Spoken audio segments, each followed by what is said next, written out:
between the time I came in, he initially came in, and now. You know, a whole lot of people say, man, we done got soft. You know, like they say about everything else, we done got soft. You know? And I don't know, you look at it, I mean, like, you know, hey, man, the easy way is to commit suicide. I shouldn't say that because that ain't the word that they use now. You know what I'm saying? Hey, that ain't the word that they use now. But the easiest way is just to give up. And that's, I mean, a seat that I sit in tells me that, shows me that. You know, then I sit in another seat, you know, and I say, man, you don't know when the light bulb might go off. You know? But you got to be in the process. You got to be in the process. Now this is something you might hear from family members. That mofo ain't changed. He doing the same shit he was doing before he went to jail. You know? And sometimes it's true. You know? I remember the suggestions that I got. Going to speaker meeting versus going to an open discussion meeting. Because in an open discussion meeting, you got to talk about yourself. You go to a speaker meeting, you can hide. Listen to me all day. You know? Be judgmental of me all day. That mofo don't know what he's talking about. You know what I'm saying? He lying. You know? And, you know, put it on you. So you got to talk about yourself. So somebody other than you know a little bit about you. But then, like I said, man, it's layers of that shit, man. I mean, about the family dynamics and about the trauma that you went through as a result of you. Greg talks about that all the time. And that shit is, man, gut wrenching. You know, that shit will bring you to tears. You know, about the family dynamics. Because I tell everybody, man, you ain't even got to say nothing to me about the family dynamics. I don't care if you have a girlfriend, you have a wife, what you did, you live with your sister, you live with your mother. If you was doing that and you was using, it was some freaking BS going on. Because that's just the nature of the disease, man. Nature of the disease. We lie, steal, rob, cheat. Lie. Steal, rob, cheat. You know, we don't know how to tell the truth. You know? I remember the time when I used to pat myself on the back and say, damn, that was a good lie. You know? And man, my family told me, said, man, do you think people would believe in that shit? You know what I'm saying? You know? I need $20, you know? I gotta do this, I gotta do that, you know. I bought the gas, the car broke down, all that, you know. They done heard it all. You know what I'm saying? I'm going to get something to eat. I got to go to work. I just got a job. I need some lunch money. I need this, I need that. You know? They done heard all the lies. You know? But in their mind, they thinking that, you know, still going to that. You know? And in reality, I mean, you ain't. You know? So my message today is, man, if there's anything that you're trying to change, you got to make somebody aware.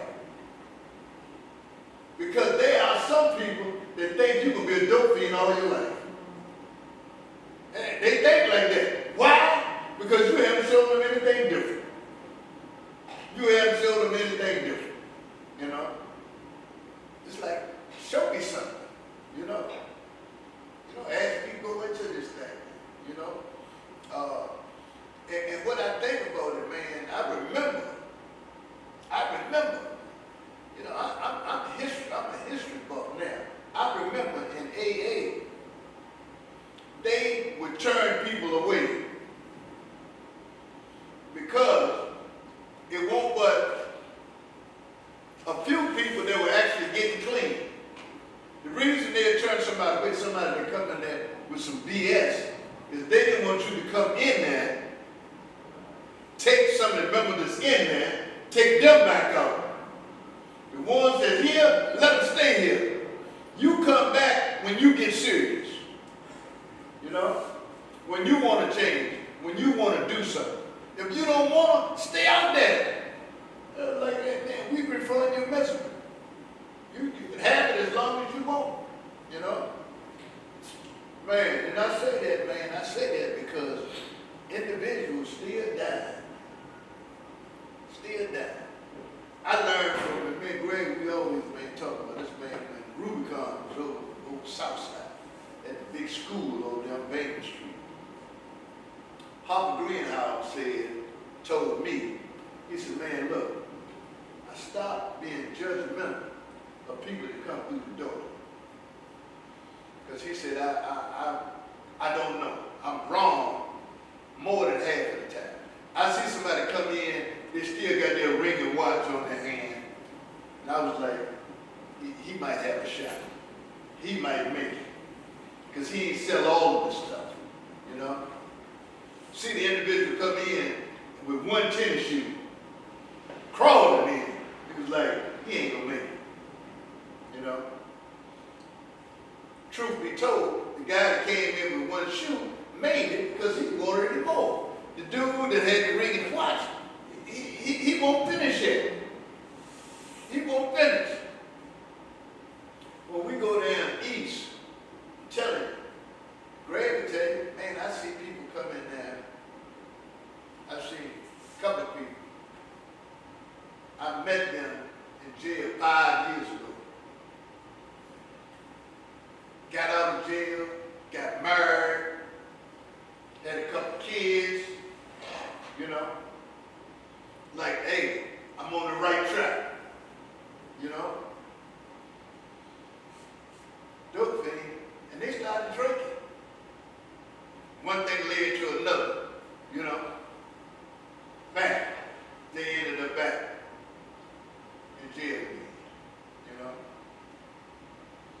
So, you know, the message, man, behind all of this, man, is, you know, why are we trying to get clean? How do we get clean? And for what reasons do we get clean?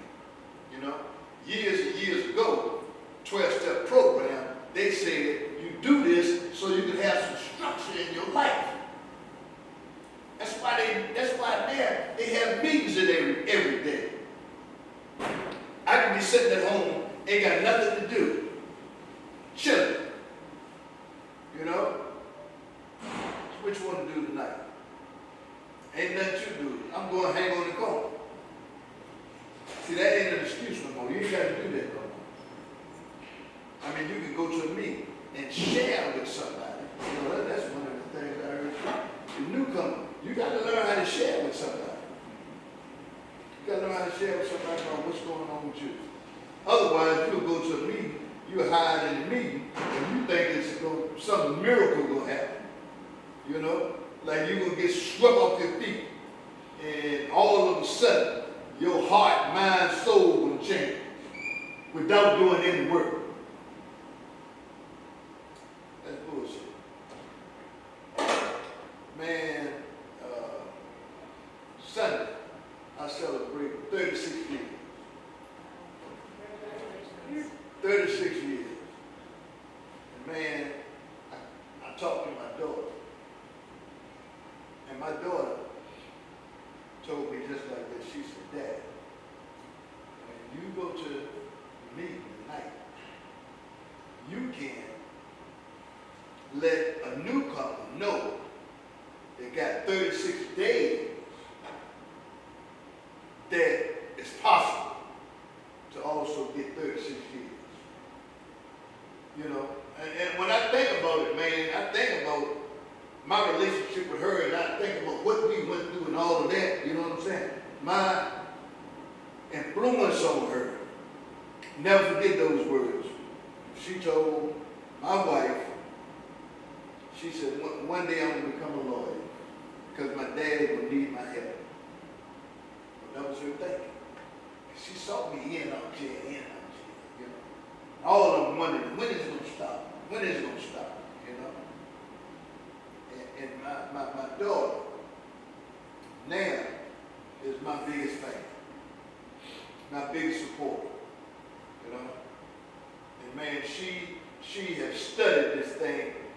if, she was the one with the problem, you know. And then, have told her kid, she got 2 kids, one of them is 14, one of them is 16, you know. They know about the problem that I have. My grandson, 14 years old, sent me a text message yesterday. Said, happy sober anniversary, Papa. You know, I'm proud of it, you know. And what I did, man, is I looked at the big picture. The big picture of this thing, you know. Because I tell anybody, I got a recovery family. My wife, to better understand me, she went to Al-Anon. Let me go in here and see what's happening. You know, see what's going on. Because that ain't the Marshall that I met in high school. You know? And then I find out later on there's been a lot of people that got spouses and significant others in here. They got that same hope that my wife had. One day, you know, he gonna leave that stuff alone. And I'm gonna reintroduce myself to the Marshall that I know. You know? And I mean, that's real. You know? The other side of it is, man, just like I celebrated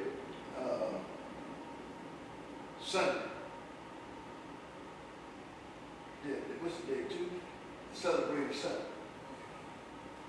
I got a call, man, Wednesday about a brother, and I was telling you, there's a couple of guys down in East that I met at Pamunkey 5 years ago. You know, they didn't end up back in jail again. I got a call Saturday about a brother that was down there doing that same time.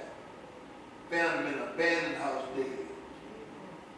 You know? I was like, oh my God. You know? And man, this dude came to jail and it wasn't about drugs. He didn't have a drug charge.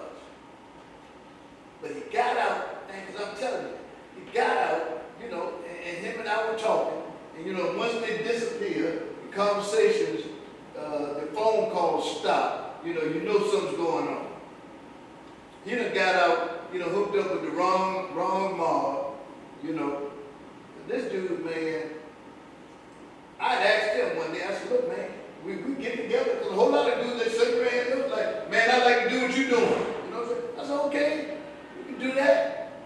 And I told him, I said, look, man, I can hook you up, man, you can come down to jail and talk, you know what I mean? And he tells me, he said, man, I ain't ready for it yet, you know? I mean, we get a whole lot of buzzwords, you know. Right away, now I'm like, okay, something's going on, you know. I don't know what it is, something's going on, you know. And I'm telling you, I remember one time before, Karen celebrated her anniversary. Guy was getting out that day of her anniversary. She invited him to the anniversary. You know? Oh, I'm gonna be there. Me and my wife gonna be there. Didn't see him. Didn't show up. You know? And same thing. Why? And still used. You know what I'm saying? Still used. Man, that's how insidious this disease is. You know, I did 6 years in the penitentiary. I couldn't wait till I got out. That was my thinking. Man, I'm going to get out, man, and, you know, man, I'm going to get me a blast. Me and my girl, we go into the hotel and lay up. You know what I'm saying? You know, that was a sweet thing to do. You know what I mean? And man, and that's what I did. After 6 years, you know? Because I was doing some crazy stuff while I was in there. You know what I'm saying? I mean, I don't know what the hell I was doing. You know? And that's how, that in the penitentiary made me realize how sick I was. You know? made me realize how sick I was. We had some mess in the penitentiary called tar. And I mean, you could, it wasn't even supposed to be in the height. We was crushing it up and putting water on it and all that. Man, that shit was killing people. Shit won't go in your veins, shit can get him in your veins, clog your veins up, man, all that. Boom, I passed out. I seen dudes lose their hand, you know what I'm saying? Hey, you know, toes, all, you know, I mean, I was like, man, something wrong with us, man. You know what I'm saying? Something wrong with me, you know?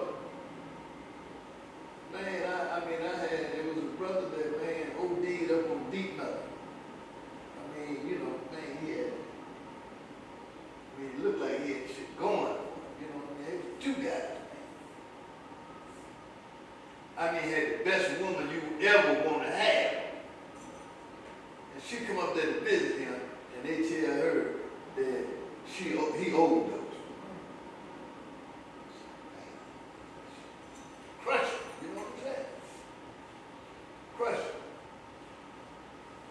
The thing about, going back to what I said about, you know, everything you hear there, man, how people got soft and all that, you know what I'm saying? That people got soft.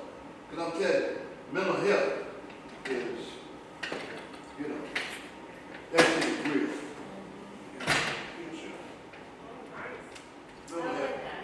Mental health. You know, scratch that mental off, you know what I'm saying? Mental health. It's a brother that got a place downtown. Your underscore is meant to heal. To heal, okay. Help me out. Okay. Help me out. He coming back. Yeah. For real, this is not the perfect program, you know what I'm saying? You know, but, you know, everything that you hear now about addiction, it used to be, you got mental health over here, you got addiction over here. That bridge, man, that gap has been closed almost, you know. And the way they say it is, you know, you can have mental health issues and go to drugs, or either you can go to drugs and then go to mental health issues, you know. Turn to mental health. I mean, there was a guy in Pawtucket, we were down there, man, this dude been locked up 30-some times, man. So, I mean, you started thinking that you're crazy. You know what I'm saying? But what can you do? You know? I mean, I was like, man, how you get it right? I just told you, a lot of times, man, people sabotage, man. You know? The thing is so bad now that people that's working in the field, I mean, people that got a caseload that's working in the field, they suggest that they get a therapist. People like Pam, you know. Pam, and you know, they say you get a therapist, man, because you started taking this stuff home with you, you know. Like, damn, you know, I did all I could to help him, you know, and for no, you know what I'm saying? Still went out there, did what he did, you know what I mean? I know another dude in Pawtucket that right out here on Staples Mill. Dude stepped in front of a transfer truck. Stepped in front of a transfer truck. And I knew a little bit about his story. How he got traumatized. You know? A little bit about his story. I mean, this was something that he probably had planned for years. One of the things, he saw his brother get killed. So dudes came in that man and robbed him and his brother. And his brother was talking shit to him. They killed him right there while he was there. Had both of them laying in the floor with hand tied behind him back.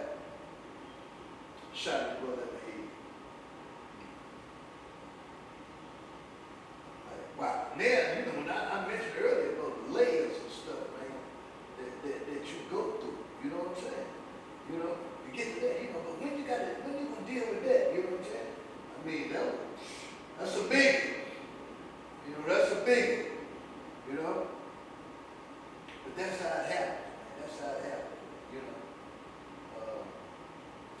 suggests that you address a lot of that garbage that you got built up inside. Sometimes you need a therapist to address that stuff, you know what I mean? You need professional help to address that stuff, you know? Because if you don't, man, it'll resurface. Like we said, like I said all the time, you gotta learn how to process your feelings. Because your feelings are gonna continue to show up. Gonna continue to show up. Man, I just think about the whirlwind that I've been on. I go have knee surgery. Had a knee replacement. After that, they suggested I go see doctor. I go see the doctor. Me and the surgeon, I was thinking was 6 months to 9 months I'm gonna have the other knee done.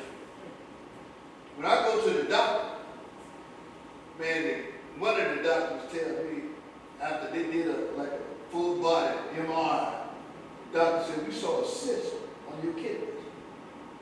It's like, what? We saw a cyst on your kidneys, you know.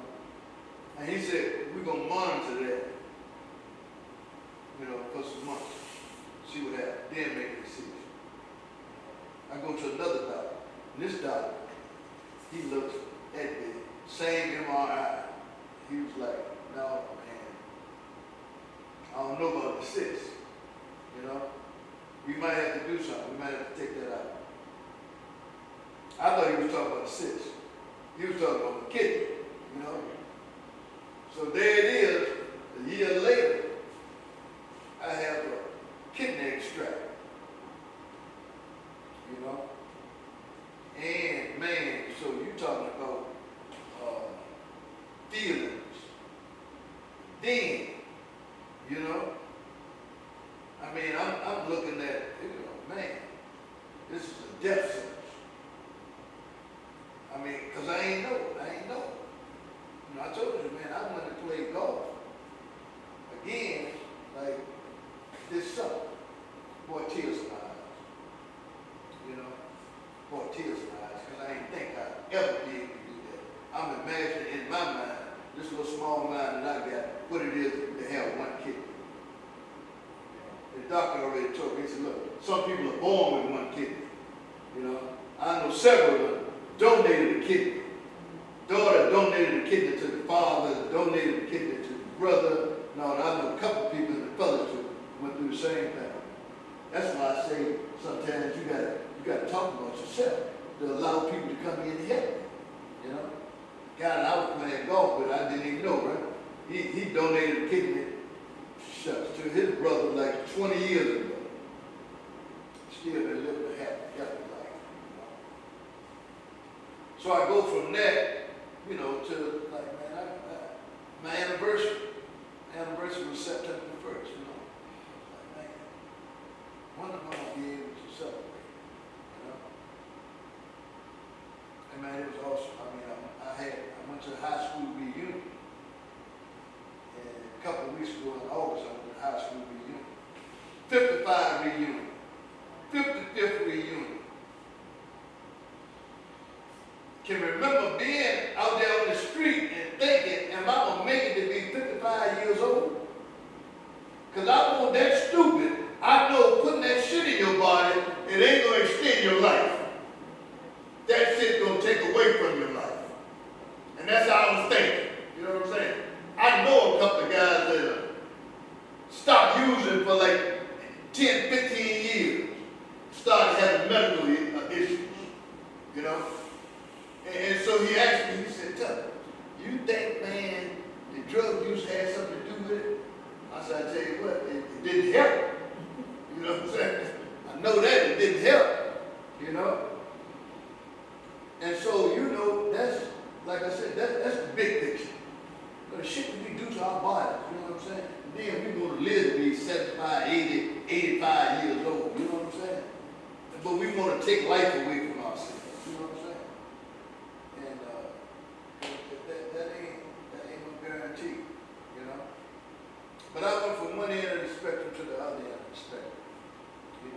deals and how I process my deals and all that. And I process it by talking to people, you know. When I come here, and I talk to people, you know, let them know what's going on. Shit, you know. Greg asked me today. Greg said, "Hey, Marshall, you all right?" And you know what? I like that.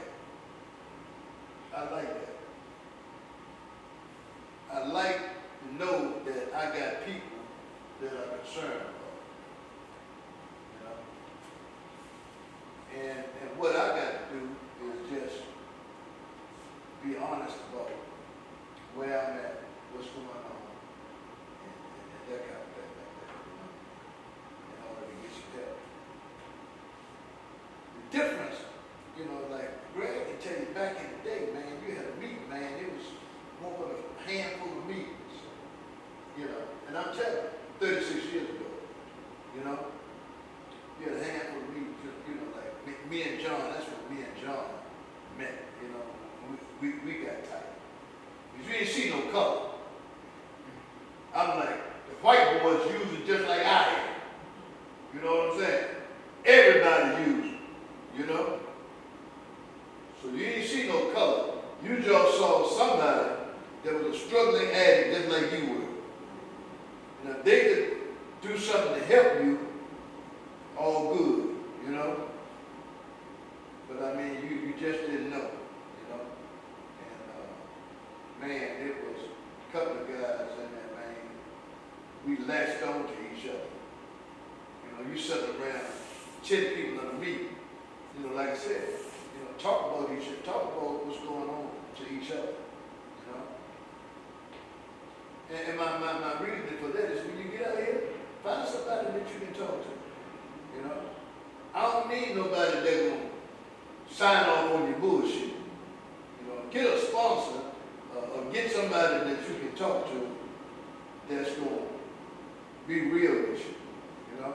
Ain't going to sign off on the dumb shit. But anyway, Greg, coming up here, Greg, and talking about an hour. All that. We changed format. The speaker sent me a text, and he said, "Man, I'm on my way, I'm stuck in traffic." I'm going to text him back and said, "Man, catch me next week." Yeah, exactly. You know what I'm saying? I'll be careful. Yeah. Good to see everybody. Labor Day weekend. Last Labor Day weekend, I was in the hospital. I had a gallbladder attack. I had my gallbladder taken out. At 4 in the morning, I thought I was dying. I'm talking about last Labor Day. Last Labor Day. So I get over here to Perham Doctor's Hospital, go in, doctor comes in, he said, "You got a highly infected gallbladder." I said, "Well, can we take it out?" 4 hours later, took it out. And I thought maybe I just, you know, next day, going home and be okay and all. 2 days I'm in there, and you have to be able to urinate before you leave. I couldn't. So I had to, and it turned out to be more than I bargained for. Left home with a catheter. Oh. Right? So anyway, I go to Virginia Urology, take the catheter out, I think I'm okay a week later. Go back home that evening, I'm back in the emergency room again. Still the same problem. Back on the catheter. So I go through all this stuff in another week and a half later, back in the emergency room again. Same deal. And I finally find out that when you have surgery, the anesthesia has such a high impact on your body, and particularly the bladder and the prostate. Yeah. I didn't know all that. I learned. So I posted on Facebook, I said, got more than I bargained for. I didn't anticipate this for the Labor Day. But you know, you never know what's going to happen. But 2016, I had been out that night and I came home drunk as usual. And I ended up, I suppose I passed out, whatever it was. I came to the next morning, it's 6:30 in the morning, got up, went downstairs, knocked off about 3 or 4 doubles of Patron. Right? I was drunk by 8:30 that morning. And I just got up at 6:30. And I got in my car, and I went over to a friend of mine's house, and I called John Sherman. I said, I need help. So I go down to Tampa, Florida. John, I'm telling you the kind of person that John is, and Marshall the same way. John came to my home with my wife and I.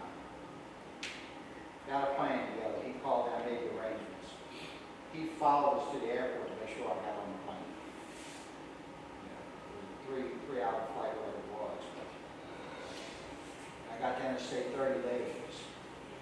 And I was sharing with somebody the other day that when I got down there, the only thing I missed was my dog. I didn't care nothing about my wife. I didn't care nothing about other people. I missed my dog. And my dog was probably the only person that missed me. But, you know, that's what people that have had long-term recovery do.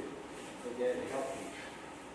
They're here for other people. I asked Marshall, was he okay? Because just because we got a long period of time, we've had time on each other, all we got is today. And sometimes we don't want to tell people that we're not okay. They think we're weak, think we're soft, that we can't take care of our own business. And that's something not the case. We'll read something for the men real quick before I go a little bit more. I like to read stuff and I like to write down stuff that applies. And this applies to us. Most men die every day alone in the isolation of their own minds. For us to share our struggles, burdens, or feelings makes us weak, soft, failures, or sissies.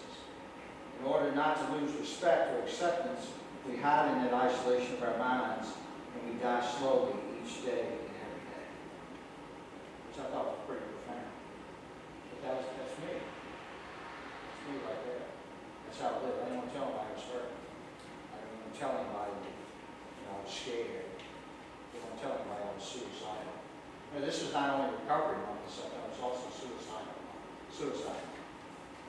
I deal with a client who's from Powhatan County Services. And they do mental health, they do substance use disorders,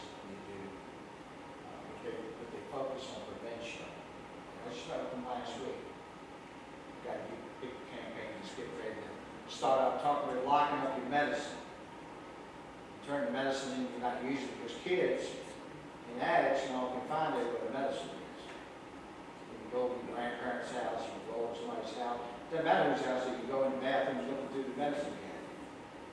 So they encourage people to lock up their stuff. And so as well as people are recovering, the focus of our substance, we also commit suicide too. And that's just the way it is.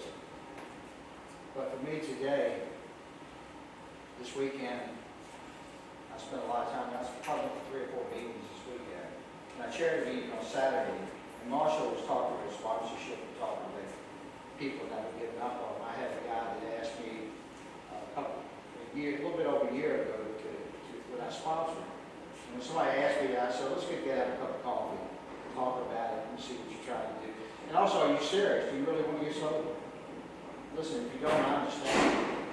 You may have a wife and kids, he ended up in treatment center, the whole 9 yards. He was on the brink of losing everything, losing everybody. So anyway, I told him I would, but I told him here's what the expectations are. Come on over, certain day we start in the book, working the steps, we get to know you, that kind of stuff. And this guy he drove a brand new Tahoe. He was a stockbroker and came from New York and lived in a nice home out in Houston and everything. And I didn't know him. I saw him in a couple of meetings. But anyway, he would tell me to call the program and had good service for him. This guy, every time I had a conversation with him, he lied. And I knew it was lying. So finally, one day, his wife called him. And that ain't supposed to happen. So his wife called and said he's laying in the backyard, paralyzed and drunk. I said, call the police. I said, did he touch you? Did he harm you? She said he threw a phone. So he got charged with assault. And then, not long after, he got a DUI. And I told him all these things. I said, he was going to DUI at some point. Your wife's going to leave you. And so forth. But anyway, after about 2 or 3 weeks there, I said, look, man, you got to get the fuck on with your business. And that's exactly what I told him. I said, don't call me. I'm going to find somebody else. And then he had and say, I'm just sponsored. I said, first of all, I'm not your sponsor. And second of all, I'm insulted that you think I would do that. I said, now go get fuck out of there again. So, to make a long story short, Marshall was talking about giving up on it. You know, and I seen him in meetings, he was looking better and getting better. And yesterday, he celebrated, not yesterday, Saturday, he celebrated 1 year. So, he celebrated 1 year, so he thanked me for getting ready. And he also came up and gave me a big hug. And I told him, I said, man, I'm really proud of you. And he started crying, and he said, nobody ever told me to be proud. And that really resonated with me because I grew up in a home where there wasn't a whole lot of cheerleading going on. A lot of people here sitting here grew up the same way. My father was a great guy, but he was drinking, he was a very nice guy. Abusive. You always feel less than, you always feel fearful, scared. But the transition from being sober to that, turn on some kind of switch, I guess inflicting his pain on other people. Because I remember, hurt people. That's what they do. And I had a chance to reflect this week. I'm so thankful that I'm sober today. I'm so thankful for the program. Alcoholics Anonymous. You know, I tell people all the time, I go to NA, go to AA, they're making a difference, but I'm more AA. 1985, when I got in trouble, I swore off cocaine and swore off methamphetamine. If I ever do that again, I'm like, God just want to take me on out. Because I want to go through that.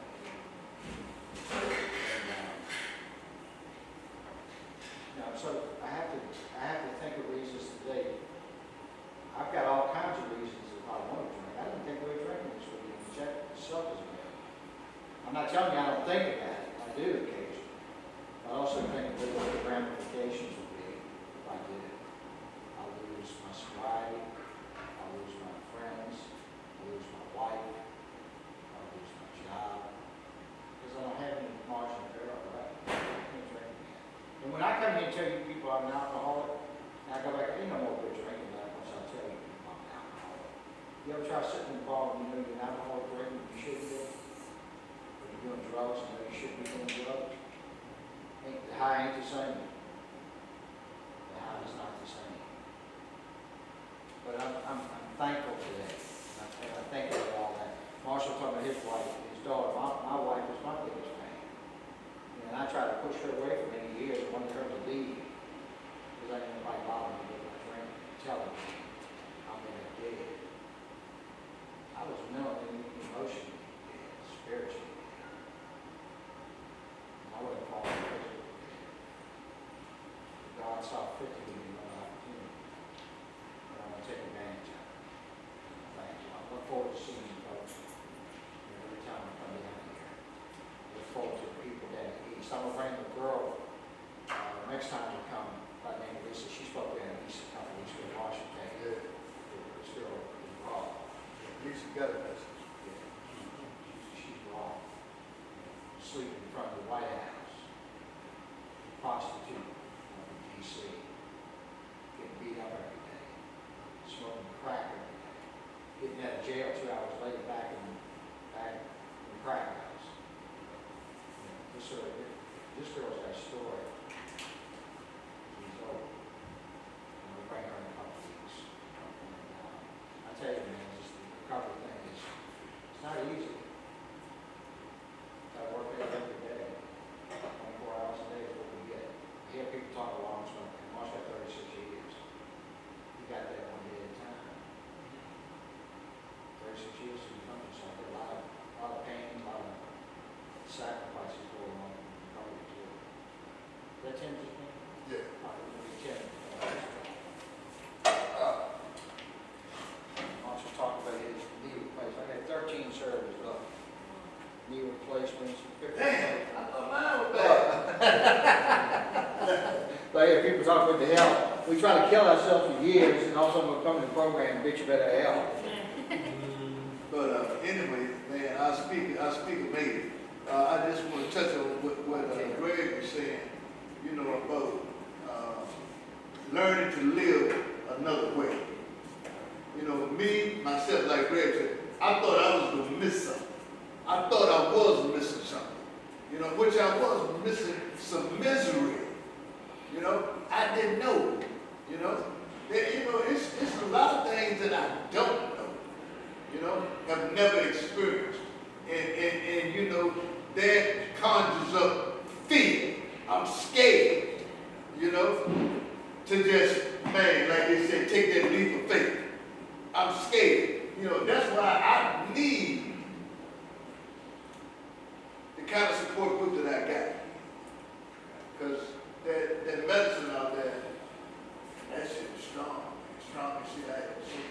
Did y'all see that Greg talking about alcohol? Did y'all see it on the news where this guy killed two brothers? One of them was a hockey player. Yeah, You know, drinking and driving. Drinking and driving, you know? And, you know, I saw that on the news again this morning, you know what I'm saying? And I can just imagine, like you said, alcoholics, yeah, they drive, you know, oh, I can drive home, I can get there, you know what I mean? Ain't nothing gonna happen. I mean, so many of them I saw in jail, same thing, you know? Oh, I drive better when I'm drunk, you know? Yeah, you know? I drive better when I'm high, when I'm smoking, you know? I'm telling you, a whole lot of times, man, I'm riding that highway, I said, I don't know if this person using or not, but if I was the police, I would pull them. Sure. You know what I'm saying? They all cross the line, you know what I'm saying? Doing a whole bunch of crazy stuff, you know? But living a different life from what I'm living ain't bad. Ain't bad. A lot of negativity that I experienced when I was using, that ain't even in my life no more. You know what I mean? Man, it's important to have dinner at a certain time.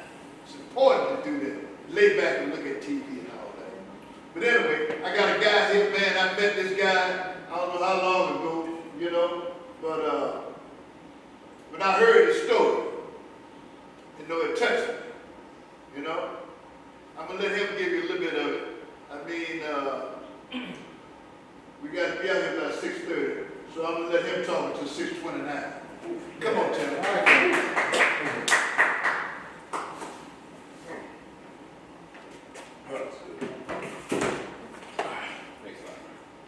Oh, you're Aaron Rodgers fan. I'm a Jets fan since back in the day, before I go in New York Stacks. Yeah, I remember this guy. Yeah, all right, so, everybody else want to sit down, I'm gonna sit down, I'm gonna stand up all day. My name is Timothy G. Great Recovery Alcoholic. Well, before I get started, I would like to bring God to the way of our just bring prayer, and God, I bring ears for me to accept things I cannot change, courage to change things that I can, and wisdom to know the difference just for today. Okay, now, I'm going to give you the condensed version of many years of unmanageability, many years of being lost. I didn't grow up where my mom wasn't there, my dad wasn't there. I had both parents in my life. Before I go on, I'd like to thank my spiritual parents, Apostle Kevin and Pastor Tony Turner from West Christian Center, who actually allowed me, blessed me to come out and share my testimony. So basically, I'm supposed to show you where I'm at now so that you can get delivered, or deliverance can happen, or show you that deliverance is possible through the grace of the living God, who I accept Jesus Christ as my Lord and Savior. Now, who you accept the Lord and Savior, that is upon you, because that's recovery. Each person's recovery is upon their spiritual growth. Now, I don't belittle or I don't bring my God down to my level, which means like I'll call him a doorknob or a tree branch or a piece of paper or a light bulb, because those things will away. Just as a sponsor, I can't put my confidence in the flesh of a man or a woman, which I do listen to some suggestions that they do give, because they have walked in a path of recovery that I have. They have shown progress in their life to where they're selfless, and in their selflessness that combats the selfishness that we as alcoholics have within ourselves. What we show that we are 100%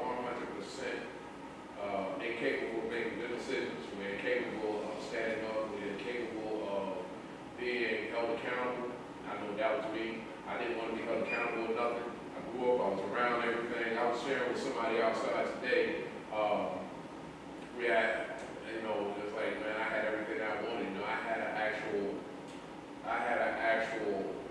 whole soccer field. No exaggeration, it was about this high, and about from about right here to about right there. By myself, I'm the youngest in the family. I had computers, I had my own room, I had game sets, I had my own phone in my room before cell phones. You know, back then I had the cordless telephone. You know, that was my first cell phone, Marshall.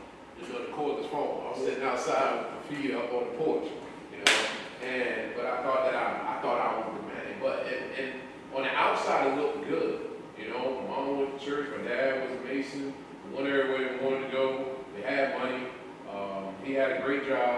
He started working at Passport River, and then he was working at Budweiser. My mother was a nurse, dental assistant, and there's nothing I would want. Went to the best schools, very educated, highly educated, so heady that I thought that I could outthink everything that was around me. But on the inside, it didn't show that I didn't think that I measured up. I didn't think that I was good enough. I didn't think that I didn't think that I cared or I mattered, what a lot of us go through. I didn't think none of that. I swear, man, look, I was literally, it's so bad that when they having a church service up there and they having a church service, and my godfather was the actual head pastor there, and they didn't get into that part. I'm down there shooting dice and smoking cigarettes and drinking Red. Now back then, you know, all y'all know what the Red Bull was back then. It wasn't no energy drink. You know, that you know, real Red Bull is not an energy drink. It's an energy drink, all right, but it wasn't. You know, between that and from there to Mad Dog to St. Ives, anything that is drinkable, I drank it. Why? Because I just wanted to. I felt more comfortable with putting something, and, you know, and it wasn't like, oh man, I did it because it's a 9. Look, I did it because I wanted to get away with it. If I can get away with it, that's what I want to do. Which a lot of us do. Which is, I mean, and not just you sitting here. There are a lot of people that you see every day do things and they get away with it. Now, what you got is arrestable and non-arrestable crime. Okay, yes, you done something to put you right here. But what about the one that's actually walking around that has a key but actually cut a line in the store? Or a person that's sitting in a restaurant who's serving somebody, tell them, hey, you ain't got to pay the full bill, it's ready to be part of it. That's stealing. Because the boss don't know that you go ahead and you, as in the street, they said that's skimming off the top. So this person's supposed to pay $50, but yet you're going to charge them $45. Oh yeah, you're a good person. No, you're a thief. They call it what it is. That's what alcohol is. It diminishes what true crime truly is, which is the severance of us from the high, which is our severance from God. Because in the book, it states that our recovery is based upon our spiritual maintenance. We only have a daily reprieve, which means that right now, this moment right now is going to last as long as we're here, and then once you're gone, what do you want to do? Sit down and think about it when you go upstairs and sit in the day room. Just think about it. Why should they let you go? Why? Are you free? I'm out there on the street after doing 17 years in prison. Like I said, at a later date, I'll come back and give you the full scope of the story. But I'm walking out there, I'm still locked up out there because I'm staying with friends. I had an apartment, but I lost that job like a bug, yo. Man, I got kicked, slammed out. They kicked me, slammed out that gym. Yeah, had an apartment, lost it. Had a job, and the company went out of business. I didn't know. I thought that just like every day, but the company out of business. So now, I'm scraping and scrounging, but now I'm on the street. If you was out there, you was in that situation, you lost your job, you know the rent was got to do. So for 3 months, here it is, I'm trying to scrape and scrounge and trying to make a way and hustle my way up to make money, but yet I don't want to put a pack in my hand, but I'm still running around. This person asking for money, I'm going to try to, every loan that I can put my hand on, I try to get. I even went as far as trying to put in to go to school, act like going to try to get this money so I can pay this rent. I'm not thinking about going to get no education. I'm thinking about how the education can actually help the next person. I'm just thinking about, okay, how can I keep this apartment? Because I got somebody that's right across the street, and I was staying, and I'm gonna tell you exactly where I was staying. I had an apartment called Buttonwood Apartments. It was right on Chamberlain and Brooklyn Park Boulevard. Exactly, right, that place right there.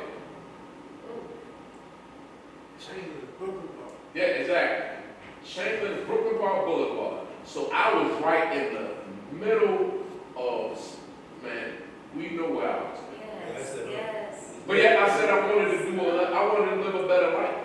These are the lies we tell ourselves. I wanted to live a better life, but I'm going to set myself right smack dab in the middle of relapse center. I didn't pick up, though. But I was still showing the same behaviors. I didn't drink, though, but I was still hanging around the same drunks. I didn't put a needle in my arm, though, but yet I was still telling the same lies. When does the lie stop? Even right now. Deacon in the church, serving the man of God. Do I read the Bible like I should? Nah. Just started back, about what, a couple weeks ago. To actually grasp it on the weight of things, because things are going on now. What you're facing when you come home is something more powerful than you would even think about. You may see it on the news, you may glimpse about it, people just, oh, it's no, never mind. But things are worse now. Things are worse now than it was, say, 5 or 10 years ago. You're in a state, you coming home. Do you have somewhere to go? Do you have somewhere to go? Do you have somewhere to go? Do you have somewhere to go? Okay, for the gentleman right now, you have nowhere to go. Do you know that Virginia is labeled as a no-shelter state? A no-shelter state means that you do not have the right for shelter. What that means, you're going to have to call either 988 or 211. Do you have any children? Are the children with you? Exactly. So when you go out there, you're going to be as a single man with no children. You're going to be placed on the list. But you're going to be placed on the bottom of the list because you have no children. Which you physically, what you going to do? Pick up a gun? Pick up a pack? 9 times out of 10, that's what we do. But that's what we know. We're reactionary.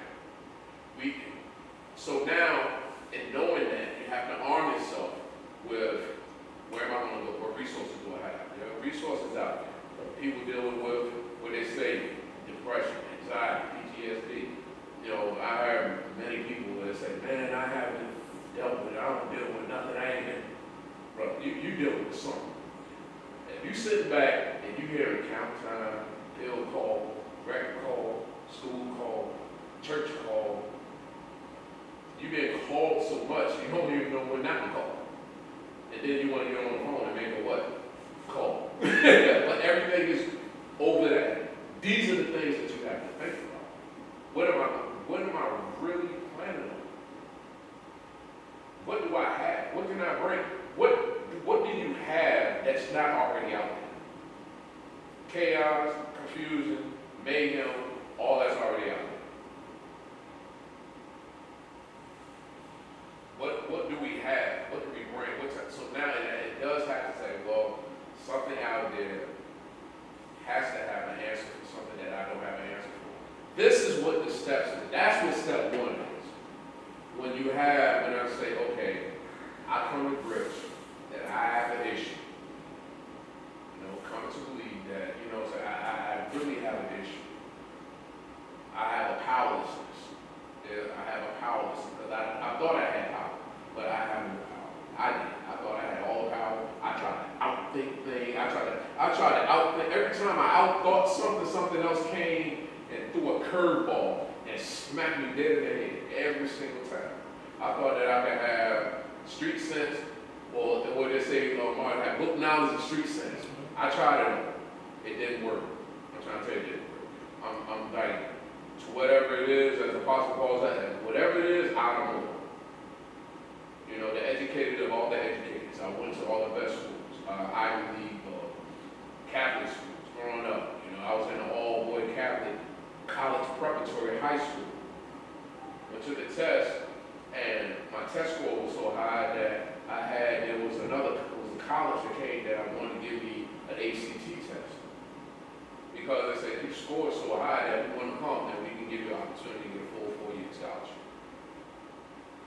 Drove all the way from upstate New York down to Little Old East Orange, New Jersey to see Timothy Glenn, representative for Harvard. What I did, blew the test because I ain't gonna leave my home. I ain't gonna leave Glenn. I didn't think because I use that as an excuse, but once you peel it back, the reason why I really self-sabotage, because I didn't want the responsibility. We don't want responsibility. Anything where we conduct responsibility, we want to do. Rather it be you or the person turning the key, doesn't make a difference. Everybody does things, if you're doing something to where you're making a decision without the regard of another, doing it forbidden, trying to hide it, that's called criminal thinking. That's a true definition of a criminal.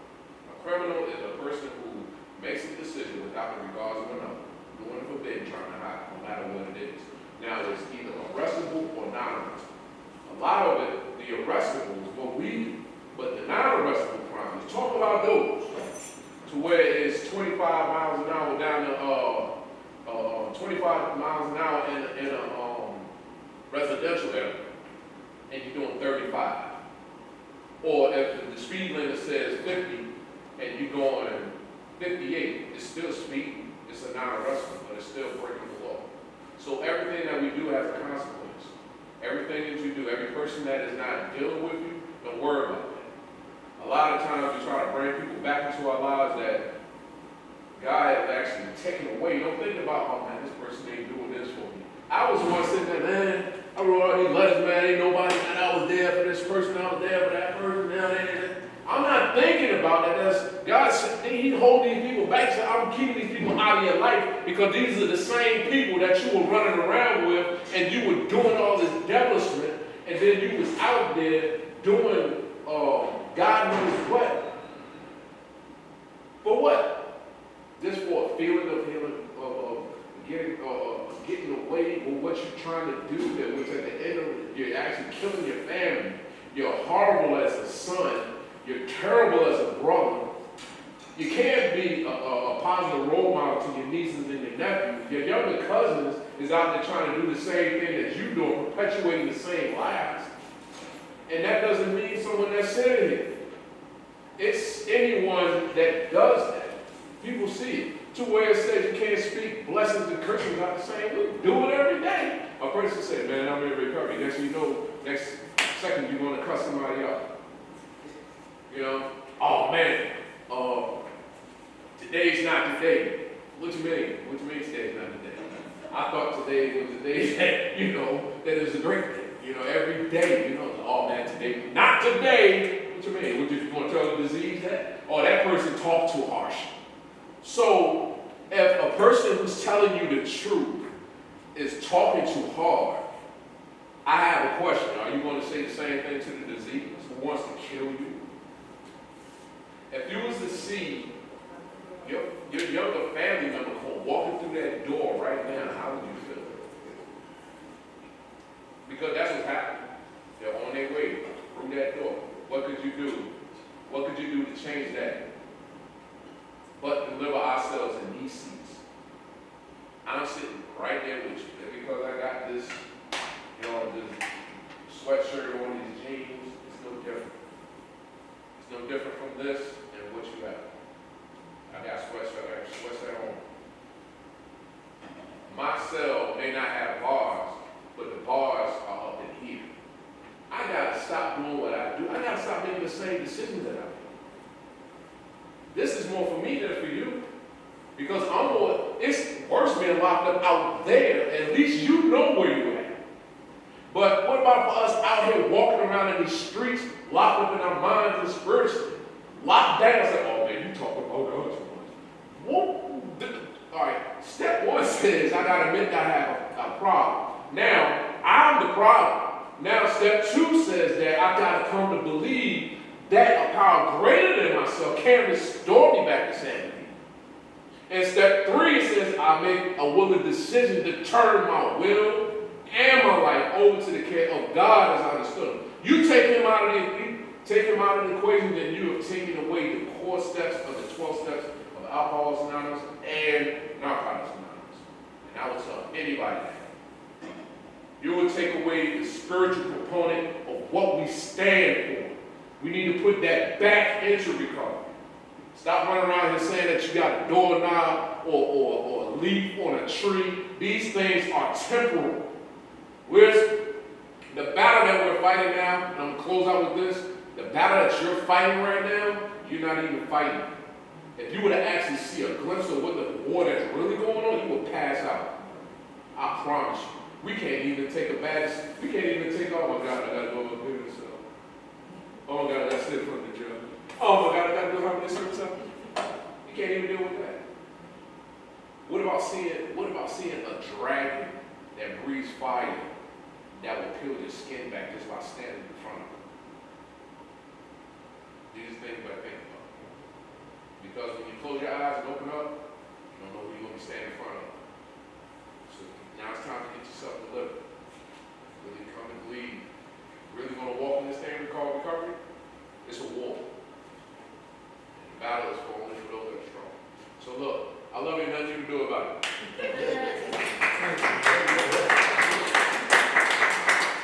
All right. I want y'all to hear the long version of his story, man. And you can tell us there's some layers of that thing. Oh, yeah. but what I want y'all to know is God is mentioned, I don't know how many times in the big book. Yeah. In the basic text, God is mentioned 32 times. Yep. 32 times. You know? The 11th and the 12th steps, man. You know, while we're here, after the 12 steps, man, you know, man, our assignment is to help somebody. That's it. That's why I got 36 years, to help somebody. You know, like he mentioned about us being selfless and selfless and all that, you know what I'm saying? Hey, our thing is, while we're here, is to help somebody. Continue to carry the message, you know? But anyway, thank y'all for being here, and we'll be back. Tim will be back, and y'all have a blessed day, a good day. Think about what was said, and we'll go pick it up. The show will continue. The show will go on. Thank you, Stu.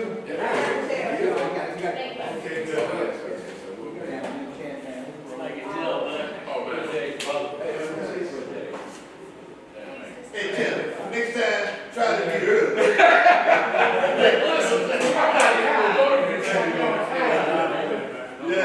Yeah. So to catch that full version. Yeah. Sir. All right, Marshall. All right, All right. Man, football season, man. Tuesday, you lucky on Tuesday. Ain't no I know. football game. Ain't no football.